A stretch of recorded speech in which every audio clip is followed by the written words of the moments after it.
So I want to point out that I'm trying to emphasize that the current genocide that's going on right now in 2024, perpetrated by people that call themselves Israelis, Jewish, whatever the fuck, whoever the fuck they are, human beings, okay, that identify themselves as a distinctly different demographic from every other human being on earth as the chosen people. So my point is that that I'm trying to hit home is that it's not a spontaneous event. That since whenever you want to state the beginning, the Irish people, this might sound like a stretch, but the Irish people, the reason they support Palestinians is because they identify the beginning of this entire phenomena as what they call the British Mandate, which predates the 1940s. Okay? So then Palestinians, I guess they call the Nakba, whatever. And then Jews try to change it up even more. I think they consider the 6-Day Wars as like their kind of real takeover. So, but my point is that, okay, I try to use the association with Coca-Cola, and Coca-Cola as a corporation. Corporations have plans, like Jeff Bezos, okay? Jeff Bezos, when he started Amazon, it wasn't that he didn't have a vision for Amazon becoming what it was. It's that he had a vision for Amazon becoming what it was, and therefore he understood that he couldn't get that overnight, but he took what he considered to be the necessary steps, stage by stage by stage by stage, to get to where he's at now. Same thing I would say with Elon Musk. People think like he's, as a billionaire, he spontaneously bought Twitter just to show off, just to blow $40 billion and risk it without a vision of it not only recouping the money that he spent on it, but generating vast amounts of more money. So, on that note, I try to emphasize that Israel has the people that are trying to create Israel. They have just to be to keep it square, so small for your brains, they have a multi-decade plan. I say that their plan includes their development of weapons of mass destruction, which include fission nuclear bombs and hydrogen bombs. So that started in the 1950s. With the support of France, building a subterranean, like 6-level subterranean weapons manufacturing underneath their nuclear power plant that they were telling, quote unquote, telling American that it was a peaceful power plant. So then you got in the 1960s, this gets deep here. Then you got in the 1960s, JFK comes along with this guy named Dag Hammarskjöld, which was the UN General Secretary. In 1961, now these two guys start cooperating to try to, with a vision, they have their own vision of the United Nations and the role that it's going to play moving forward into the future of a kind of like a global democratic revolution. I don't know, revolution might not be, construction rather than revolution. So towards that end, Dag Hammarskjöld, the United Nations that we see today is not the United Nations that it was back then. You didn't have a G7 and G8 and G whatever with veto powers and stuff like that. In fact, after Dag Hammarskjöld died, I say Israel assassinated him in a plane explosion in 1961 to disrupt because their vision of Israel contradicted Dag Hammarskjöld and JFK's vision of the United Nations. They couldn't have both coexist. So first they killed Dag Hammarskjöld, but JFK comes along and turns Dag Hammarskjöld into a martyr and tries to rally the United Nations to dig in, and based on kind of like an homage to Dag Hammarskjöld and the effort that he did, like one of the things that he had to do with is red, yellow, and green lights around the world. Okay? Small, it sounds small, but I mean, that's the vision that they had. You want to call it a one world government or some shit like that. It's a cohesive human society. So JFK rallies, tries to use his death to rally support for the United Nations and to prevent. JFK was adamantly opposed to allowing the United Nations to turn into a committee-based system which has different members with equal veto power, like we have right now with Russia, China, the United States, Germany, France, the UK. I don't know if Germany's in it. And then what JFK was also big on doing was promoting global disarmament of nuclear weapons, which was a direct contrast to Israel's vision. The people behind Israel, their vision of an Israeli state was a nuclear power. So at some point in the narrative, JFK became the greatest threat to the vision of the people behind Israel. Lucky for them, that fool got his head blown off. And the next guy in, the Texas Senator, LBJ, had nothing even remotely close to the vision that JFK had for concerning nuclear weapons. That's not to say JFK was a great guy, because in the United States history, out of all the presidents during what's called the nuclear age, Eisenhower was the only guy that went with a year without any nuclear tests. I believe it was a year. I don't think it was a term. I believe it was 1 year. And then once JFK got into office, testing ramped back up, and I think JFK had some of the highest testing number of nuclear tests in the next couple decades and stuff like that, to be fair.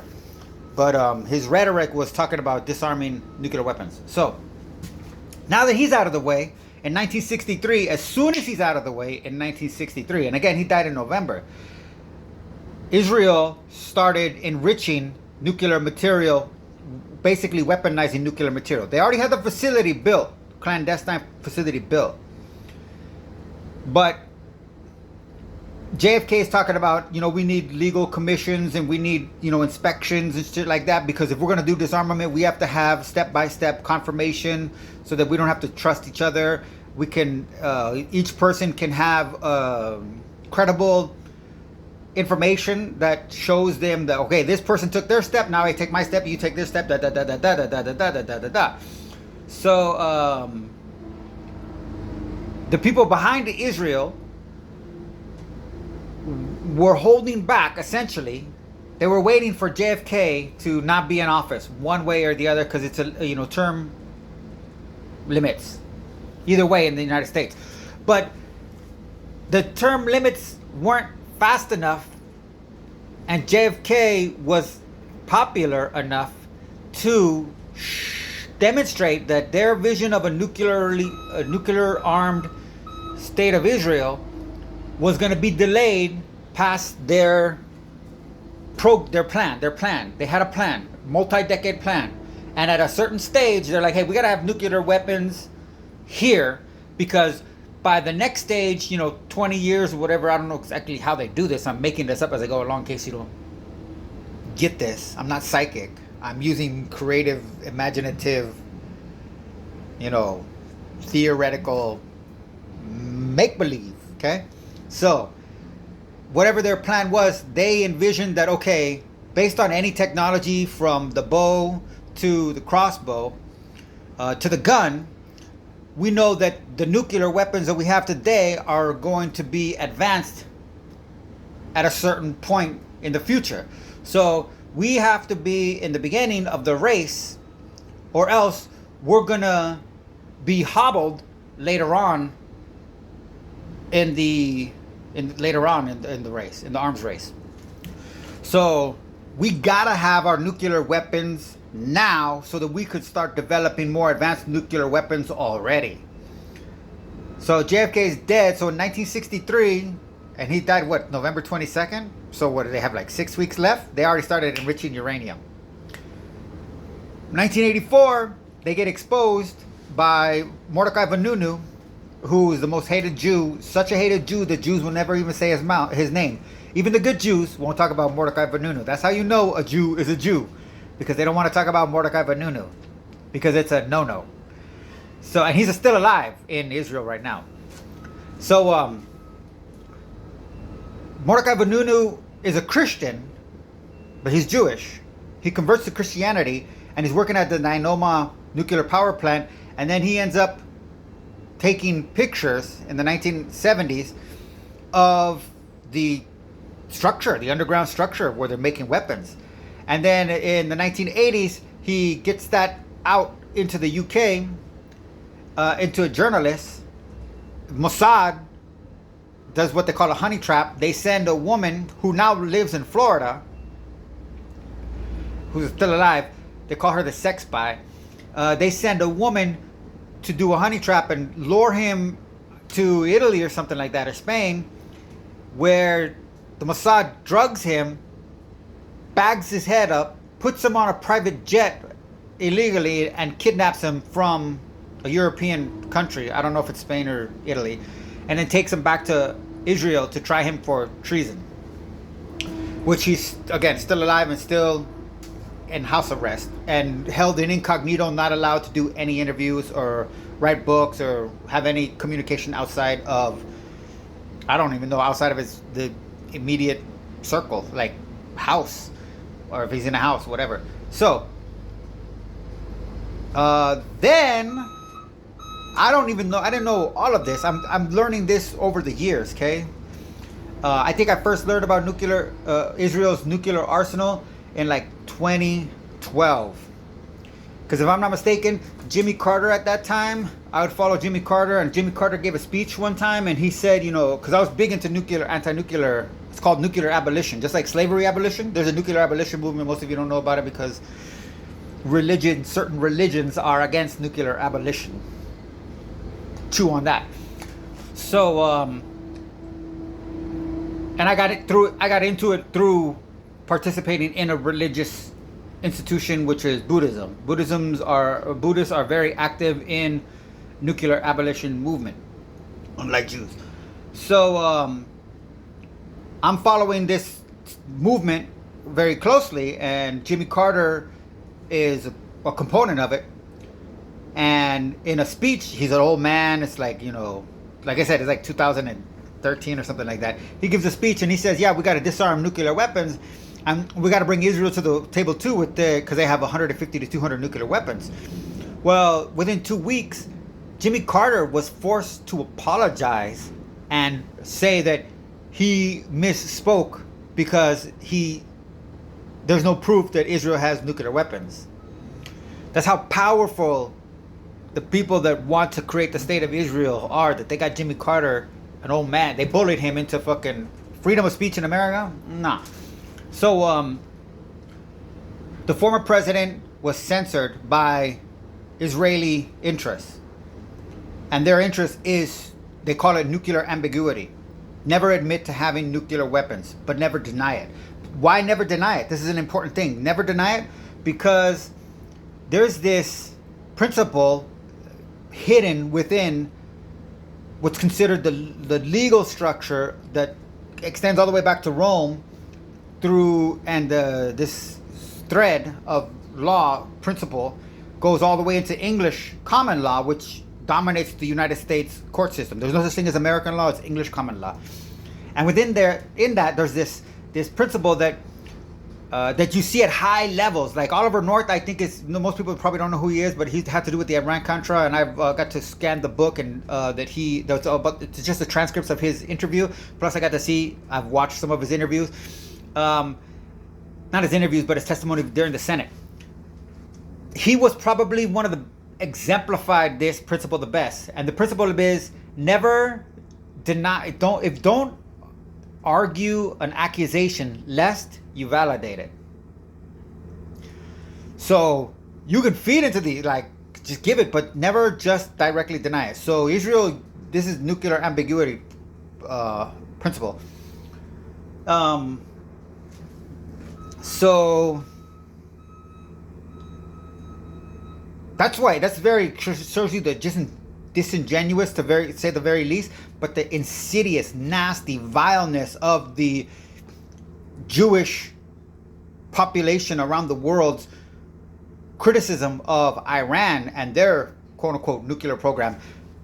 The Jews, being evil-minded, not evil beings, they're not evil genetics, there's regular human beings, but because they're psychologically warped, do what I identify as massive doses of childhood trauma, infant trauma, to be specific, both male and female. We're not going to get into that, but that trauma, that in order to remain a member of the group and gain the approval of the group, they have to suppress, repress, they have to deny, warps their psychology, and in a Carl Jung type sense, their projection mechanism that conveys reality reverses it completely. So everything that's true about the state of Israel, Jews project outwards in order to protect themselves inside from having to face reality onto Iran. They got a nuclear program? Well, they must be just like us, without us admitting that we're just like us. And they only have a nuclear program because they want nuclear weapons, because that's what Jews know to be true, because that's what's inside of their own heads. They all know they have nuclear weapons. So, and Iran, in the meantime, claims, and I, call me biased or whatever, I actually believe the Iranian stance, which is they perceive, like, Jews are like, oh, they don't give a fuck. Jews want anything that Gentiles get, Jews want. They don't believe in God. They believe in Gentile technology is always better than Jewish technology. Gentile money, they couldn't do the genocide without US tax dollars. They beg all the time, but they don't call it begging. They're the biggest welfare state in the fucking world. Welfare queen state. So, but Iran is such, their arrogance is completely different. They're like, you know what? We see the West as the devil. That's really literally how they see it. And therefore, we see the product of the West, capitalism and nuclear weapons, so to speak, as the devil's tools. So in our religion, we perceive nuclear weapons to be abhorrent personification of evil, and we don't want nuclear weapons. Israel claims that that's not true. Anybody, because they know, think about this. How do they know? They're certain that the fact that they have a nuclear weapons program, a nuclear power program, is enough to convince every Jewish psychology, like we're talking about deeply ingrained paranoid, like panic, freaking out, heart palpitation, shortness of breath, worry, like the fear of their life. Iran wants nuclear weapons. Brackets, just like us, close brackets. Okay? The brackets is an unspoken segment of a sentence. So,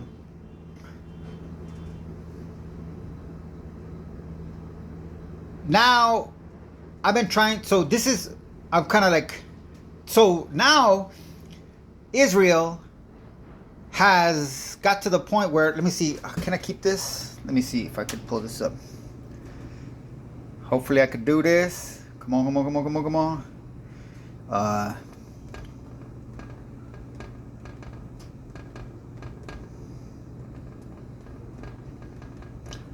Let's try to give you some credibility here.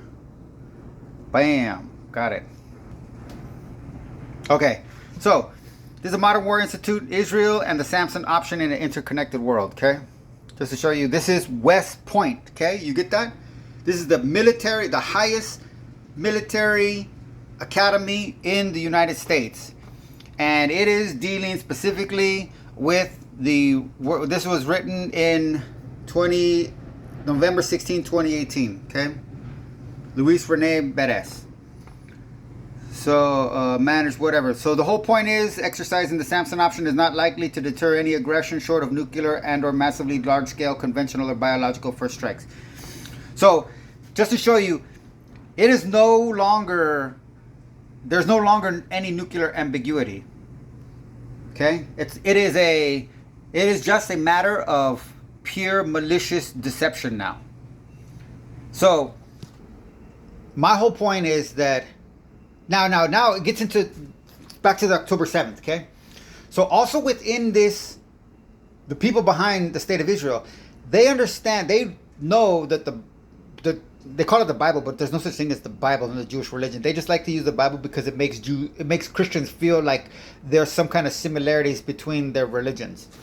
Like, hey, we're both monotheists, we both believe in the same God. I don't even like Christians, but I know that Christians don't believe in the God, Catholics maybe, but Christians don't believe in the God that Jews believe in. It's a completely black and white, if you want to call it that, distinction between Yahweh and the Christian God.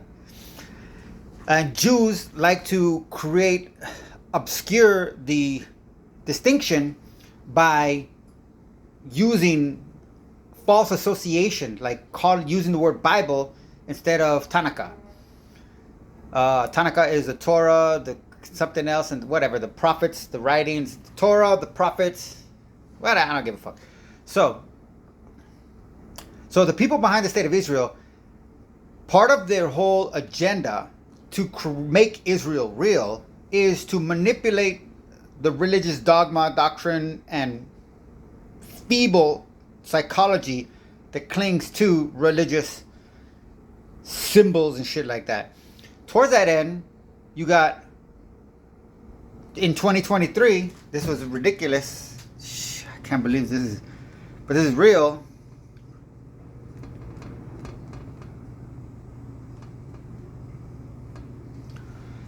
This is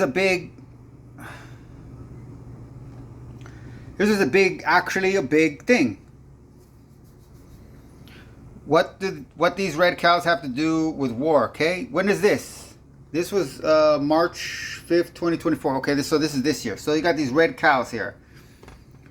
So Jerusalem, they're talking about red cows, but that's not the only one. Son of a biatch. Close, get out. How do I get rid of that? I'm not used to Apple.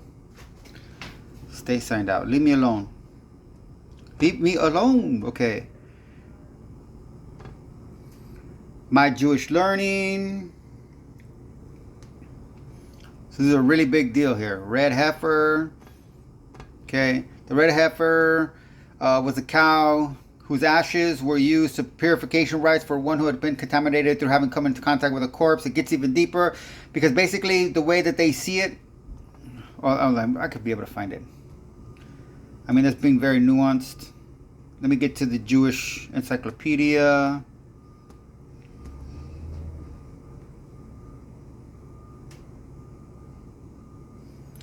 That way you guys have... Oh, let's see. Oh, this is a good one right here. From 2022, okay? To show you how old this is. From Texas to Israel, red heifers needed for temple, okay?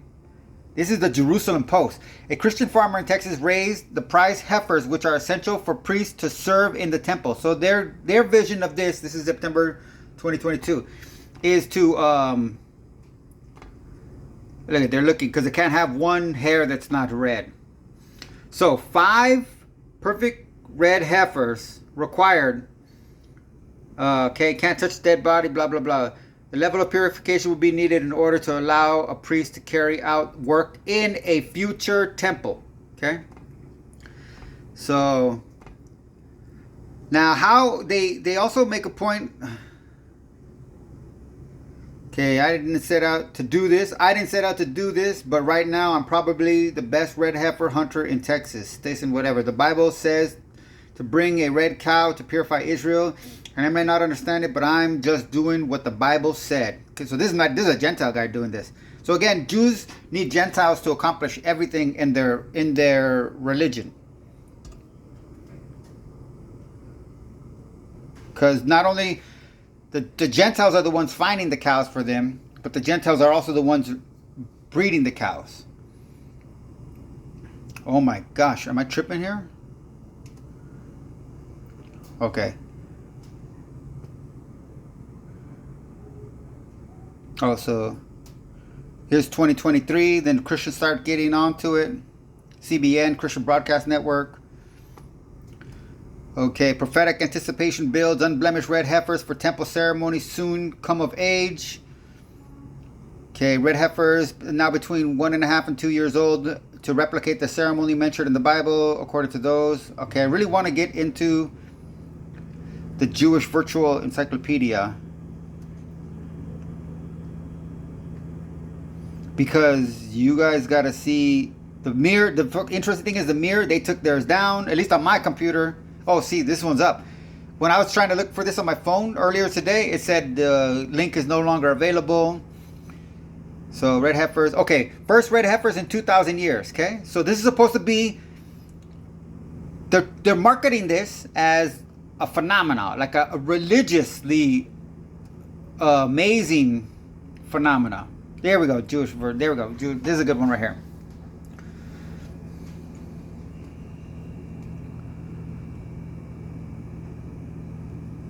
Okay, so this right here. So according to our mirror, in all Jewish history, only 7 heifers were burned, but according to the rabbis, there were 9. And the 10th and the last will be prepared by the Messiah. Yad Para Aduma 3:4. If 2 hairs of the animal were not red, it was invalid. As is fucking advertisement, Jews in the advertisement. Get the fuck out of here, leave me alone. As a result, the red heifer was rare and costly. Let's keep it right here. Was rare and costly, and several stories are told in the Talmud about exorbitant price demanded for it. Although it was impossible to prepare the ashes of the red heifer altar after the destruction of the temple, its use did not cease with the destruction, since there was still a supply of the ashes. As late as the Amoraic period, those who had become ritually unclean through contact with the dead still used to cleanse themselves with it. Okay, I guess with the old ashes. So, because they know this is part of their religion, this is another thing. Maybe I couldn't even find it. This is not actually new, because what I ended up finding out from PBS. Here we go. Booyah. Christians. Boom. Christians. What the fuck? Yes. Okay, leave me alone. Christians have been doing this since 1989, trying to raise a qualified red heifer. Now, why? What is it? What's the big deal? So, this is a loophole, because Jews are big about loopholes.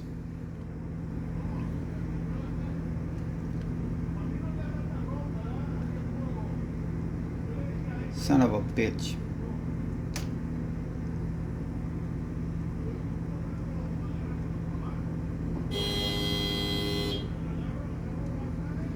Okay, no, is that it? Oh, red Angus cattle suitable for Old Testament biblical sacrifice will have no blemishes. Okay, now this is the catch: is this context? Why were there only 7 in the first place, or 9, whatever the case may be, and why hasn't there been one for 2,000 years? Because up until this time, right now, Jews didn't qualify certain breeds of cows as red heifer, the appropriate red heifers, because there are breeds of cows, specifically Irish cows, that are freaking red. So for that entire 2,000 year period where there wasn't a red heifer, there were a lot of red cows born and shit like that. It's just that they were a certain breed, And the Jews in that time period didn't perceive that it was appropriate to go and take a fucking red cow from a red herd, because that's not why God, their Yahweh, said use a special red cow, because in the breed that he was talking about, a red cow was so rare that there still hasn't been one born in that breed since even now. That's why they're coming to America and relying on Christians who are way to breed these motherfuckers, because they see it as, what is the Jewish virtual library said? I'm just doing it because the Bible wants me to do it. The rabbis, for their part, learned something about cattle. Lot interpreted, the guy's name is Lot, which is interesting enough too. The guy that started this whole trend in the United States. Lot interpreted in 1989. Lot interpreted the reference in Numbers 19 to a cow without spot or blemish to mean a good milking, sweetly disposed, handsomely constructed animal. Basically, a 21st century high-tech cow. See that? How much is genetically modified shit? So okay, here's the other thing too. You get 5 in today's, what we just saw right here, this term right here, what they just say, 21st century high-tech cow. How do you get 5 of basically exactly the same cow? So the people behind Israel have sunk so low to push their narrative and stay on course with their plan that they have taken to relying on clone technology to fabricate false images of the red cow, because a clone is not a cow, right? It's a clone. Just like a human clone is not a human. So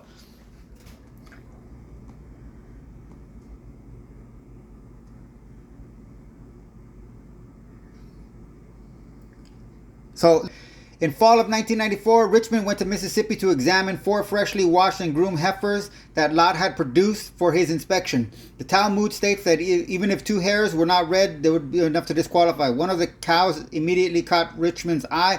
He didn't even look at the other 3 cows. Lot recalls he walked into the pen with the heifer, tied to the back of the stall. He just stopped for a few minutes to appraise her from one end to the other. He walked right up to the heifer within a matter of inches. He looked her down, and then he went back 5 feet, blah, blah, blah, blah, blah. He said, this is the heifer that will change the world, okay? That was it back then. But the catch is, my whole point is this. There have been, from this certain breed of Irish, basically red cows, there have been plenty of red cows born. But they didn't coincide with the narrative behind the people. So to show you how, but I get called crazy because I'm giving them credit for thinking ahead, but to show you how geopolitical powers don't think in years. I learned this studying history. I forgot who I learned this from. It might have been Clausewitz, who talks about war. Geopolitical powers, they see in centuries. They don't even see in decades. If you're looking in decades, you lost on a geopolitical scale. So, an example. We're going to do a Doralam 2, and we'll win again.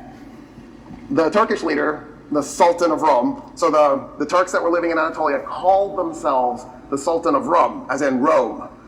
And their flag was a 2-headed eagle, as in the Roman flag. Because their explicit goal, was to replace the Christian Roman Empire with a Muslim Roman Empire. Which is why they had their eye on eventually one day capturing Constantinople, which is why when in 1453 the Ottoman Turks finally do capture Constantinople, it's so amazing because that was their goal. They had been working towards that for centuries. So, since the Crusades with Saladin, the Turks had a vision, just like to build a Turkish state in Anatolia, which today they're still Turkey. Just like the people behind the Jewish state have a vision, and they're not looking at it in decades. I'm just saying that to put it in context with you, because if I talk about centuries, then you think I'm crazy, because you and your family don't think in centuries. You guys barely think. Some of your families think day to day. Some of them think week to week, check to check. Some might think year to year. Maybe some push it to decade. But you're not thinking in centuries. So therefore, it sounds crazy to think that grand when you feel so minuscule. But my whole point is the current state of Israel is different.